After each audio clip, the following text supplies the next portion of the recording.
Have you ever been pushed to a point where you had to risk everything for what you believe is right? Imagine being an invisible witness to a silent tragedy unfolding in a house of immense wealth, a place where luxury masked deep-seated cruelty. I was just the cleaning lady, someone paid to erase messes, not to get involved in them. But the sound of a child's nightly tears became a cry for help I could no longer ignore. This is the story of how a single act of compassion led me from the polished marble floors of a Bel Air mansion to the cold concrete of a jail cell, and how an unexpected ally emerged from the shadows to seek justice. Stay with me, because the final twist in this story is something no one, least of all me, saw coming. My name is Isabella Flores, but most people call me Izzy. For the last 2 years, my life has revolved around the rhythms of the Vance estate, a sprawling architectural marvel nestled in the hills of Bel Air, where the scent of jasmine from the gardens mixed with the sterile lemon polish I used on the endless floors. I wasn't just working for a paycheck. Every dollar was a stepping stone toward opening my own small catering business, a dream I carried with me from my family's kitchen. When I first started, the house had a different feel. Eleanor Vance was a warm, if distant, presence. She'd share a cup of coffee with me on the terrace, talking about art and travel. Her daughter Lily was a bright, giggling toddler. But over the last year, a chilling silence had crept into the grand halls. Richard Vance, a man whose power was as immense as his fortune, grew colder, more demanding. And then came Chloe, the new nanny. She arrived like a sweet summer breeze, but I soon learned she carried the force of a hurricane, and she was poised to destroy everything in her path, starting with the family I had quietly come to care for. The party had been raging for hours. The clinking of champagne glasses and hollow, forced laughter echoed from the main terrace, a sound that felt utterly alien in the dead of night. It was almost 2 in the morning, and my real work was just beginning. I pushed my cart through the silent, cavernous hallways of the West Wing, the rubber wheels a whisper against the imported Italian marble. Mr. Vance insisted the house be spotless by sunrise, a pristine canvas for another day of his careless existence. As I passed the corridor leading to the nursery, I heard it again, a faint, desperate whimper. It was Lily. The sound twisted something deep inside my gut, a familiar ache of helplessness and anger. The laughter from the terrace grew louder, a mocking counterpoint to the child's lonely cries. Chloe, the nanny, was supposed to be with her, but I knew she wasn't. She was out there, her arm draped around Mr. Vance's shoulder, her laughter the loudest of all. I paused, my hand tightening on the cold metal handle of the cleaning cart. Every instinct screamed at me to walk away, to mind my own business, to remember that I was just the help. But the whimpering turned into a soft, choked sob, and my heart broke all over again. My feet moved before my mind could object. I left the cart in the shadows of the hallway and tiptoed towards Lily's room. The door was slightly ajar, a sliver of light from a cartoon-shaped nightlight spilling onto the hallway carpet. I peered inside. The room was a palace of childhood fantasies, with hand-painted murals of enchanted forests on the walls and a ceiling of twinkling starlights. But it felt cold, empty. Lily was standing in her crib, her tiny hands gripping the polished wooden bars. Her face was streaked with tears, her small body trembling. She wasn't wailing, just making that heartbreaking quiet sound of a child who has learned that no one is coming. My breath caught in my throat. This wasn't the first time. For weeks, her cries had been the secret soundtrack to my late-night shifts. Chloe would always say she was just being fussy, that it was best to let her cry it out. But this felt different. This was the sound of pure abandonment. I looked back down the long, dark hallway towards the distant party lights. They were in their own world, a universe away from this forgotten little girl. And in that moment, I knew I couldn't just walk away. Not tonight. I remember when Eleanor Vance hired me. She had a light in her eyes back then. We sat in the sunroom, overlooking the perfectly manicured rose garden, and she spoke of her dreams for Lily. "I want her to know kindness above all else, Izzy," she'd said, her voice soft but firm. "This house can be isolating. I want her to be surrounded by good hearts." In those early days, Eleanor was a constant presence. She and Lily would be in the garden, their laughter carrying on the breeze. She'd ask me about my catering plans, even tasting my sample dishes, and offering surprisingly insightful feedback. She made me feel seen, like a person, not just a uniform, but that light in her eyes had been dimming for a long time. The arguments with Richard became more frequent, their voices sharp and cruel, echoing through the thick walls. Eleanor started spending more time in her private suite. Her morning coffee on the terrace was replaced by a midday glass of wine, then two. The woman who wanted her daughter to know kindness was slowly disappearing, leaving a ghost in her place. Chloe's arrival marked the final stage of the family's decay. She was young, beautiful, with a smile that could charm anyone, and Richard was her first and most willing victim. She positioned herself not just as a nanny, but as the new mistress of the house. She began subtly undermining Eleanor, then me, then the rest of the staff. "Oh, Hizzy, you missed a spot," she'd say, with that bright, fake smile, pointing to an invisible speck of dust. She would rearrange things I had just cleaned, creating more work, asserting her dominance in a quiet, insidious way. She was an expert at psychological warfare, with Eleanor retreating further into her sorrow and Richard completely bewitched. Chloe had free rein. Her focus was never on Lily. The child became an inconvenience, a noisy accessory to the life she was building for herself. Lily's bright giggles faded, replaced by a watchful, anxious silence. The house was no longer a home. It was a stage for Chloe's ambition, and we were all just unwilling actors in her play. Stepping into Lily's room felt like crossing a forbidden line. The air was thick with the scent of baby powder and something else. Loneliness. "Hey, sweet girl," I whispered, my voice barely audible. Lily's crying stopped instantly, her wide blue eyes glistening with tears, fixed on me. She didn't seem scared, just surprised. A tiny hiccup escaped her lips. I moved slowly toward the crib, my hands raised to show I meant no harm. "It's okay. It's just Izzy." I reached through the bars and gently stroked her soft, blonde hair. She leaned into my touch, a silent plea for comfort. I could feel the tension in her small frame begin to ease. The distant music from the party seemed to fade away, and all that existed was this quiet, shared moment in the dimly lit nursery. I wasn't her mother. I wasn't her nanny. I was nobody. But in that moment, I was the only one there, and that had to be enough. I couldn't pick her up. I couldn't risk it. So I just stood there, my fingers tracing soothing patterns on her back, humming a soft lullaby my grandmother used to sing to me. This became our secret ritual. Every night, after the house fell into a semblance of quiet, I would make my way to the nursery. I'd find Lily awake waiting. I would sing to her, tell her quiet stories about brave little hummingbirds and mischievous squirrels. I became a ghost, a silent guardian angel in a blue cleaning uniform. One night I found her shivering, her blanket kicked to the floor. Chloe hadn't even bothered to dress her in warm pajamas. I carefully tucked the soft fleece blanket around her, my heart aching with a fierce protective anger. Another night her bottle of water was just out of reach on the nightstand. She was pointing at it, her throat clearly dry from crying. I gave it to her, and she drank greedily. These were small acts of defiance, tiny rebellions against the cold neglect that had infested the house. I knew the risks. If Chloe or Mr. Vance caught me, I'd be fired on the spot. I needed this job. My dream, my family's support, it all depended on it. But looking at Lily's trusting face, I knew it was a risk I had to take. The tension between me and Chloe was a low hum beneath the surface of every day. She knew I disapproved of her, and my nightly visits to Lily, though secret, seemed to be something she could sense. She started setting little traps for me. She'd leave a glass of red wine precariously balanced on the edge of a white marble counter, or accidentally spill a jar of glitter on a deep pile rug just before I was scheduled to finish my shift. These were power plays, designed to remind me of my place. I just cleaned up the messes, my jaw tight with resentment, and never gave her the satisfaction of a reaction. My colleague Maria saw what was happening.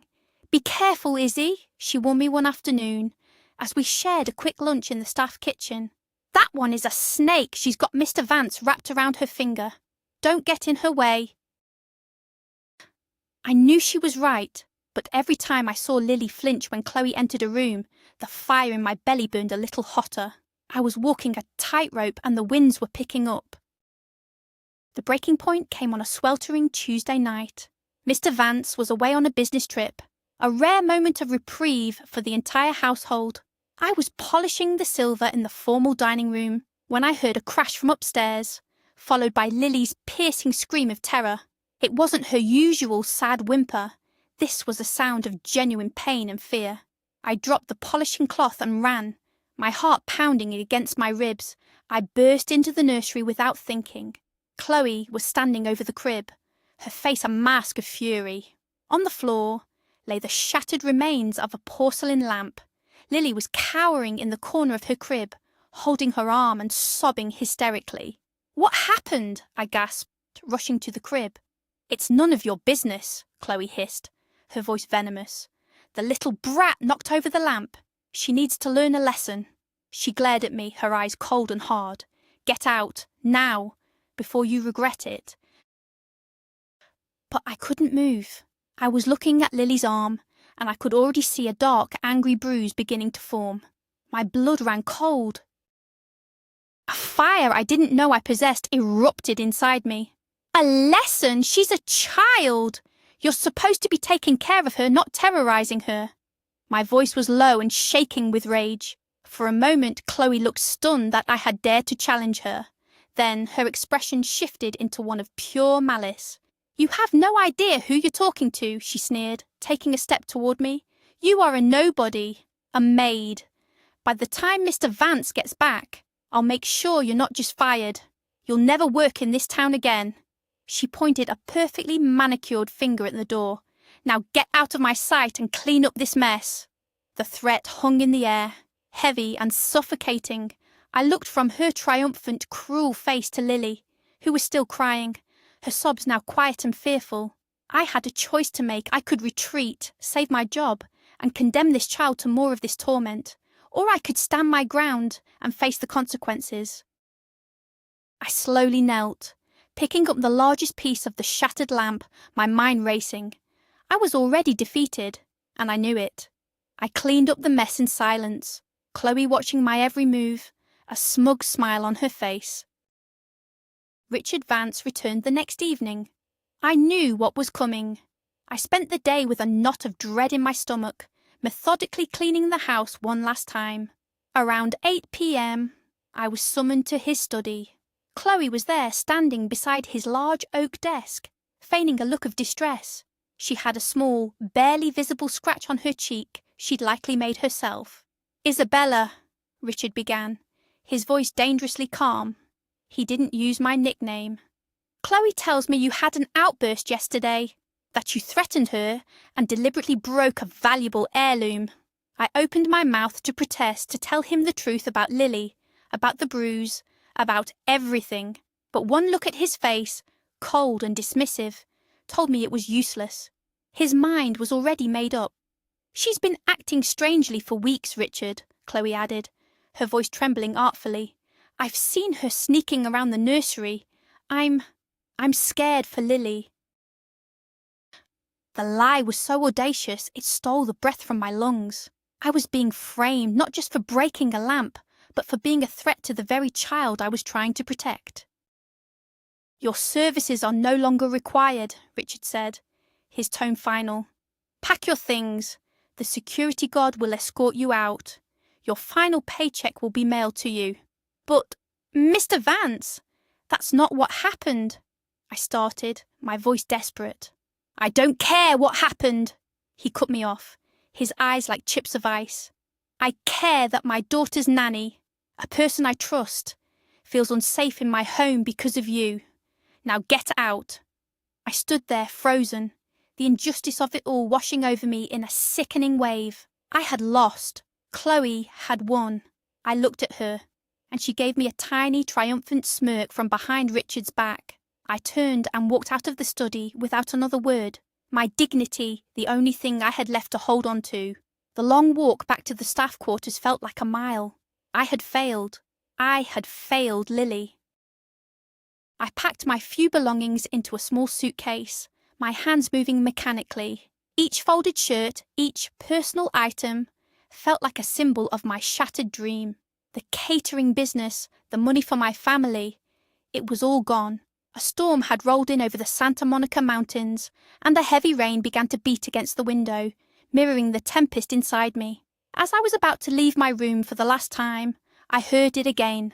A scream. But this time, it was different. It wasn't the sound of pain or fear. It was a raw, guttural cry of pure, unadulterated rage, and it was coming from the main house. It was Richard's voice. My blood froze. What was happening? A deep, primal instinct took over. I had to know if Lily was okay. I left my suitcase on the bed and ran out into the rain, back towards the imposing structure I was just banished from. The main doors were locked, but I knew of a service entrance near the kitchens that was often left open. I slipped inside, my clothes soaked, my heart hammering in my chest. The house was dark, save for a single light coming from the upstairs landing. The shouting continued, a furious tirade from Richard, punctuated by Chloe's shrill, defensive replies.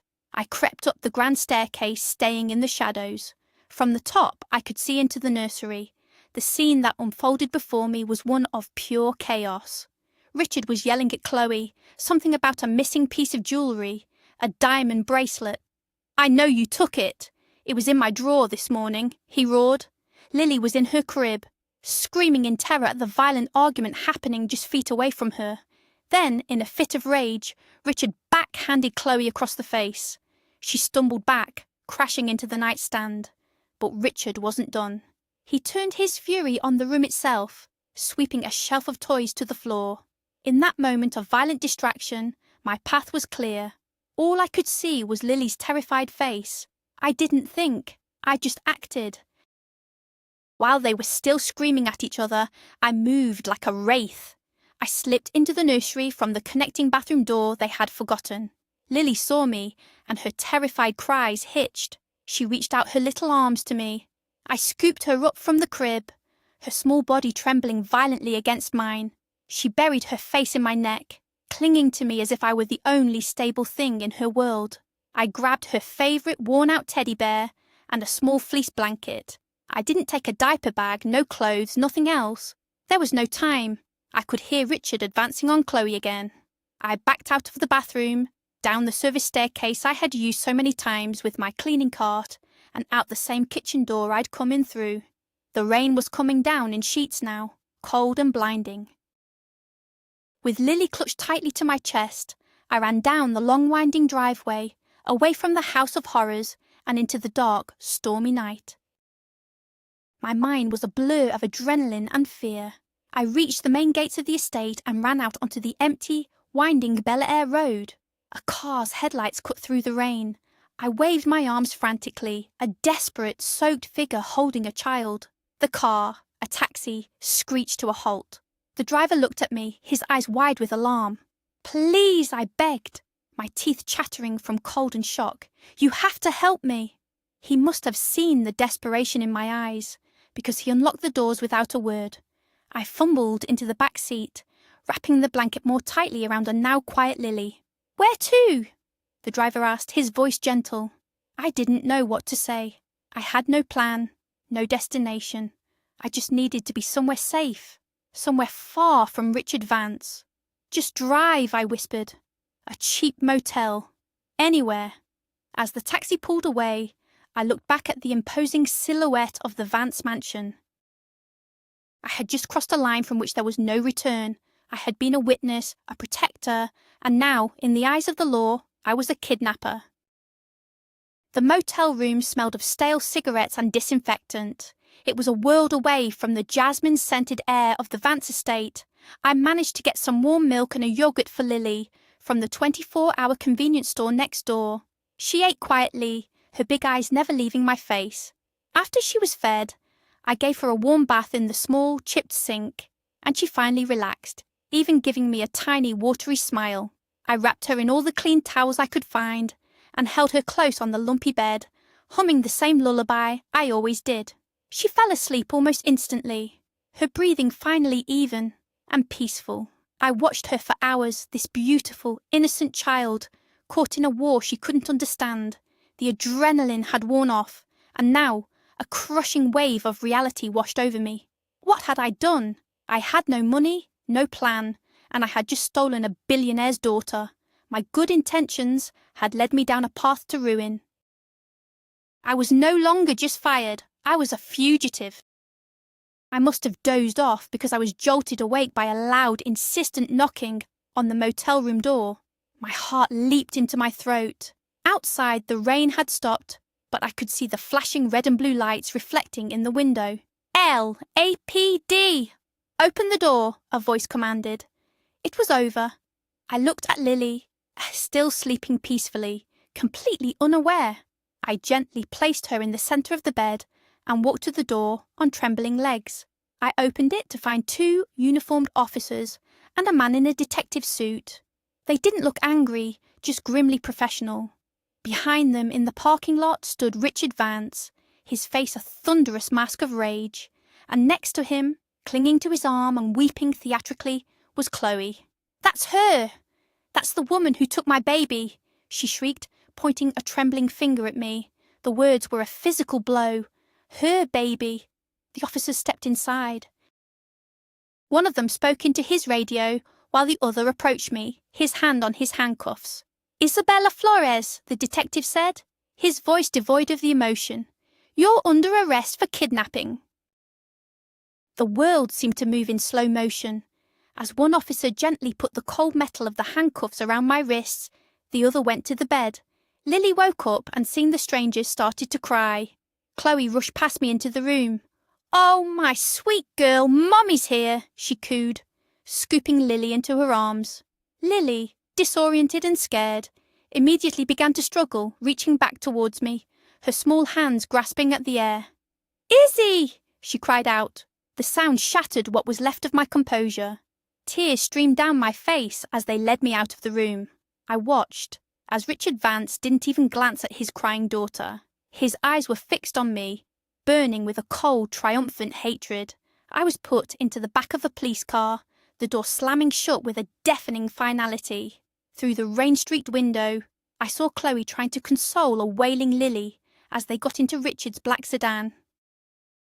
They drove away, and my last link to the little girl I had tried to save was gone. I was alone, and I was going to jail. The interrogation room was exactly like the ones on television, small, grey and suffocating. There was a metal table, 2 chairs, and a one-way mirror on the wall. I sat there for what felt like an eternity, the events of the last 24 hours replaying in my mind like a horror film. I felt numb, stripped of all hope. Eventually, the door opened, and the detective from the motel entered. He introduced himself as Detective Mark O'Connell. He had tired but intelligent eyes. He sat down opposite me and placed a thin file on the table. "Richard Vance is a very powerful man, Miss Flores," he began, his voice calm and even. "He wants to see you put away for a very long time. Kidnapping a minor is a serious felony. Right now, things look very bad for you, so I suggest you start talking and tell me exactly why you did it." I just looked down at my hands on the table. How could I explain? How could I make him believe me over the word of a billionaire and his convincing new girlfriend? Where would I even begin? "I didn't want to hurt her," I whispered, my voice hoarse. "I was trying to protect her." I started talking, the words tumbling out in a jumbled, emotional torrent. I told him everything. About Eleanor's withdrawal, Richard's temper, Chloe's cruelty. I told him about the nightly cries, the neglect, the shattered lamp, the bruise on Lily's arm. I told him about the final, violent argument and my desperate decision to run. I spoke for nearly an hour, not knowing if he believed a single word. He just listened, his expression unreadable, occasionally jotting down a note. When I finally finished, exhausted and emotionally drained, a heavy silence filled the room. He leaned back in his chair, studying my face for a long moment. "The nanny, Chloe, claims you were obsessed with the child," he said, his tone neutral. "She says you were fired for threatening her, and you took the girl as an act of revenge. It was their word against mine."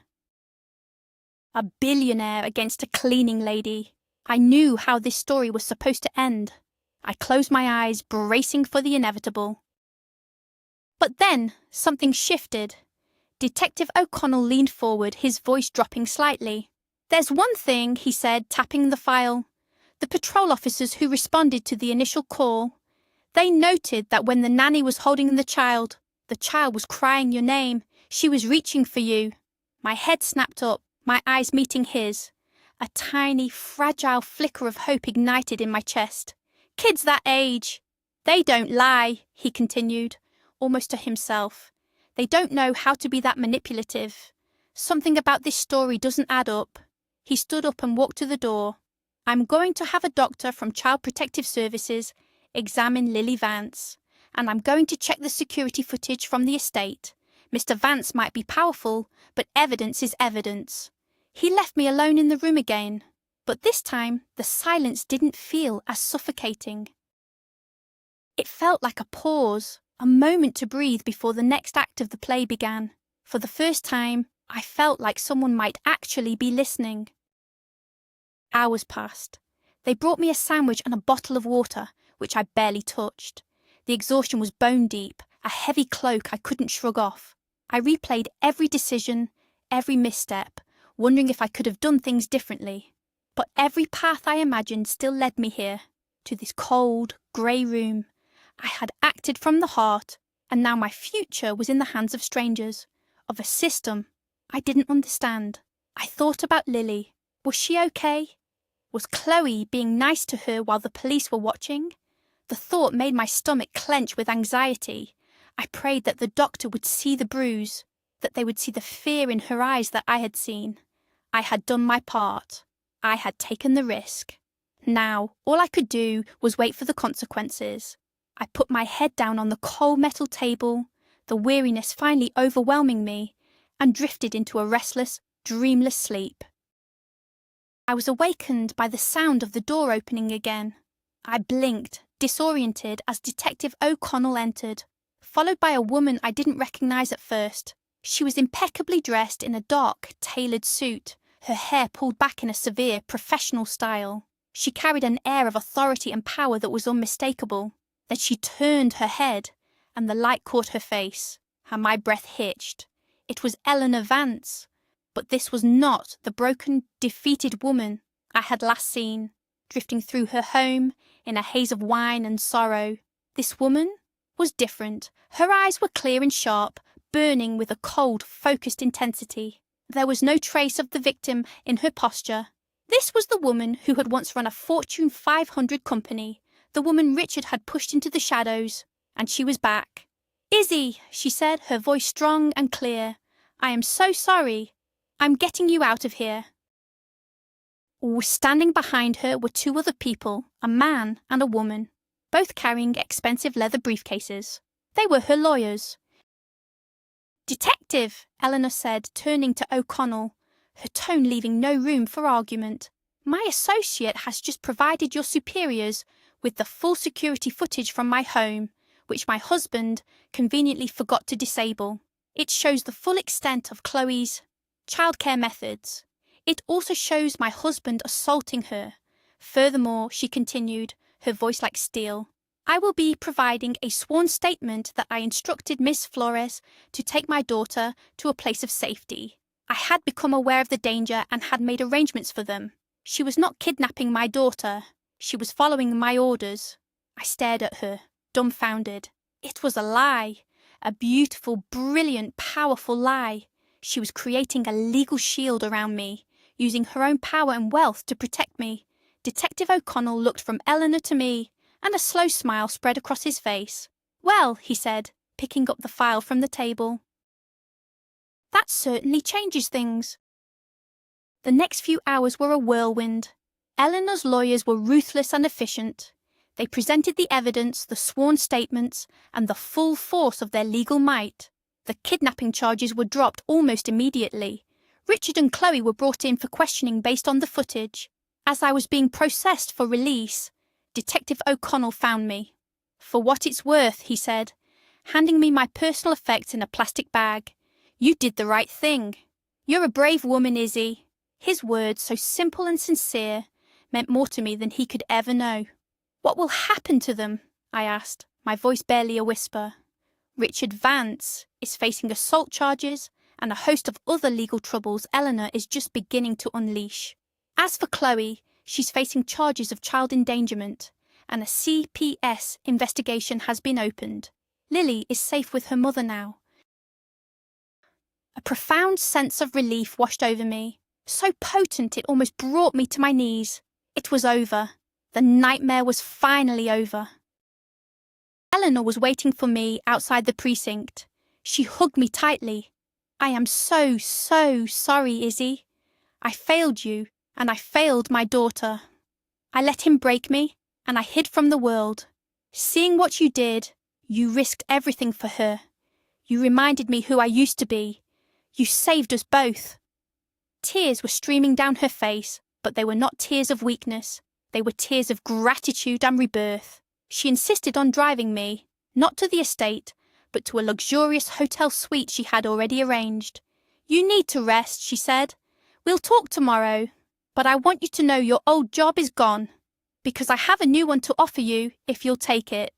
The next day, over breakfast, she laid it all out. She was filing for divorce, taking back control of her half of the company, and fighting for sole custody of Lily. "I need someone I can trust, Izzy. Someone who truly cares for Lily. I don't want a nanny. I want a partner in raising her.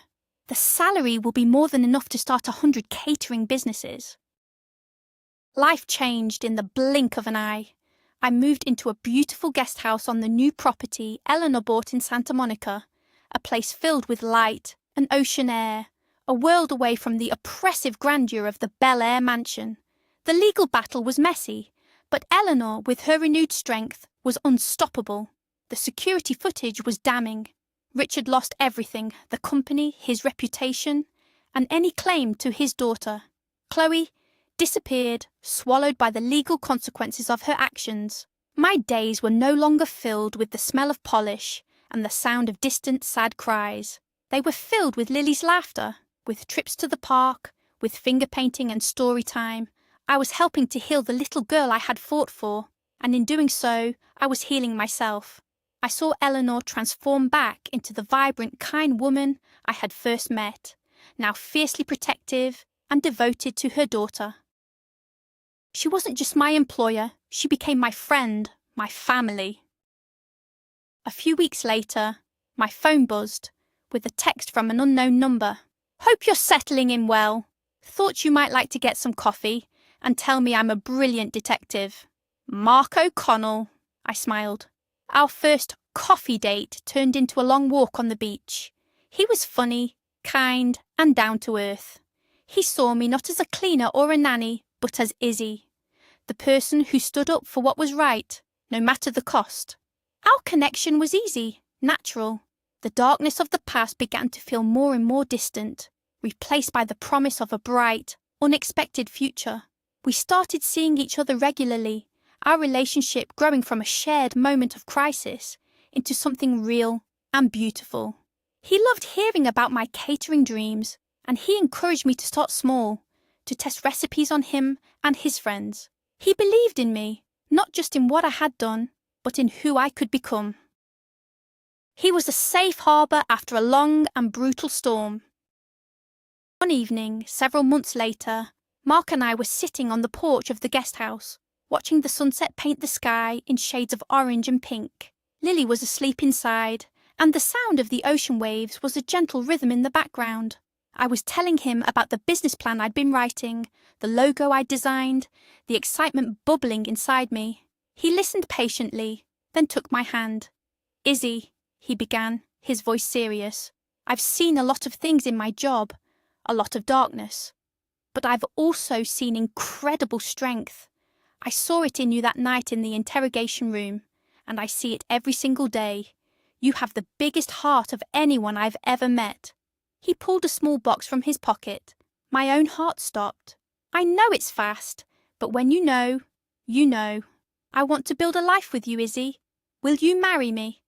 Tears filled my eyes, but this time they were tears of pure, unadulterated joy. I looked at the beautiful, simple ring, then back at his hopeful face. My answer was easy. Life has a funny way of working out. My journey started in the shadows of someone else's grand life, a life that almost consumed me. I was supposed to be invisible, to clean up messes and ask no questions, but by choosing to see, by choosing to act, I found my own voice and my own path. Today, I stood with Mark and Eleanor, watching as Lily, now a happy, thriving 4-year-old, chased butterflies in her mother's sunny garden. My catering business, Izzy's Kitchen, had just launched, with Eleanor as my first and biggest client. The future that once seemed like an impossible dream was now my beautiful reality. I learned that wealth and power don't make a person good, and that true strength often comes from the quietest places. It comes from the courage to do the right thing, even when you're terrified. It comes from kindness in the face of cruelty. And sometimes a mother's love, awakened by a moment of crisis, is the most powerful force of all. In the end, Richard Vance's empire, built on intimidation and cruelty, crumbled under the weight of his own actions. The justice system, so often swayed by wealth, saw the undeniable truth on that security tape. He and Chloe faced the consequences, fading into the background of a story that was no longer about them. It was about us. It was about Eleanor reclaiming her power, about Lily getting the happy childhood she deserved, and about me, the cleaning lady who found her purpose not in scrubbing floors, but in defending a life. My act of desperation turned into an act of liberation for us all. The true twist wasn't that I was arrested. It was that in my darkest moment, a powerful ally was waiting, ready to fight a battle I couldn't win alone. It proved that family isn't just about blood. It's about the people who show up for you when the whole world has turned its back. Thank you so much for watching and sharing this journey with me. This story is a testament to the fact that one person can make a difference.